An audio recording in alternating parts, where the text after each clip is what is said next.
যে মুখোশধারী ভদ্রলোক, তোমাকে বলছি, শুনছ? খালি বলো দেশ চার দেশ চার। আমি বলছি দেশটা তোর বাবার, দেশ ছাড়ব? এই দেশ আমাদের সবার, আমার তোমার সবার। তো মিলে থাকতে এত সমস্যা কেন, এত হিংসা কেন ভিতরে? ধর্ম কি শেখায়? ধর্ম ধারণ করতে শেখায়। ধারণ কে করতে পারে? কে ধরে রাখতে পারে? ধরে রাখা মানে ধারণ করা। কে ধরে রাখতে পারে? যে নিচু হতে পারে। যেমন পুকুর অনেকটা গর্ত হলে সে অনেকটাই জল এবং মাছ সমন্বয়ে ধরে রাখতে পারে।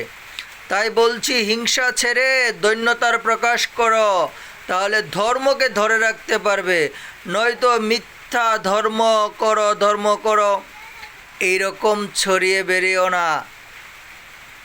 অভিনয় কম করো। দেশ সবার, আর এই দেশে সবারই বেঁচে থাকার অধিকার আছে।